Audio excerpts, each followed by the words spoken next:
Anies Baswedan, mantan Gubernur DKI Jakarta dan bakal calon presiden dari Koalisi Perubahan untuk Persatuan, KPP, semakin gencar melancarkan kritik dan sindiran terhadap pemerintah pusat dan salah satu rival politiknya, Ganjar Pranowo, yang juga bakal calon presiden dari Koalisi Indonesia Maju, KIM. Anies menyoroti berbagai persoalan yang dihadapi bangsa ini, mulai dari mafia-mafia yang merajalela, subsidi mobil listrik yang tidak tepat sasaran, minimnya pembangunan infrastruktur non-berbayar, ketidakpastian ekonomi dan sosial bagi rakyat kecil, hingga kegagalan penanganan pandemi COVID-19. Berikut adalah 5 serangan Anies untuk pemerintah dan Ganjar Pranowo.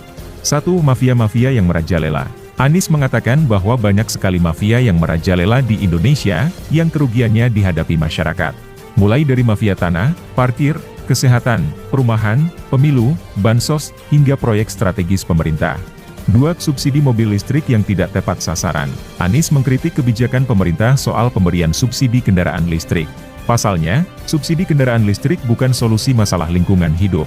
Hal ini dikatakan Anies ketika memberikan pidato politik saat deklarasi Relawan Amanat Indonesia, Anies, di Gelora Bung Karno Senayan, Jakarta pada Ahad, 7 Mei 2023. 3. Minimnya pembangunan infrastruktur non-berbayar.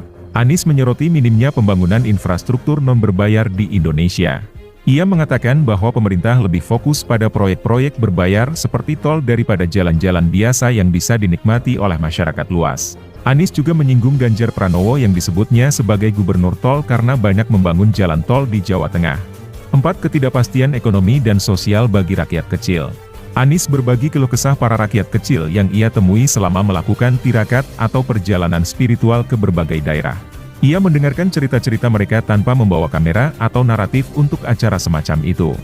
Ia menekankan bahwa dia tidak melakukan perjalanan rekreasi semata-mata untuk tujuan mengambil foto jogging seperti halnya Ganjar Pranowo. Salah satu cerita yang ia bagikan adalah tentang keluhan para petani terkait ketidakpastian harga dan minimnya akses pupuk untuk hasil panen mereka. 5. Kegagalan penanganan pandemi COVID-19. Anies mengkritik kegagalan pemerintah dalam menangani pandemi COVID-19 yang telah berlangsung lebih dari 2 tahun. Ia menyoroti rendahnya angka vaksinasi, tingginya angka kematian, serta lambannya pemulihan ekonomi akibat pandemi. Ia juga mengecam pemerintah yang dinilainya tidak transparan dalam menyampaikan data dan informasi terkait pandemi kepada publik.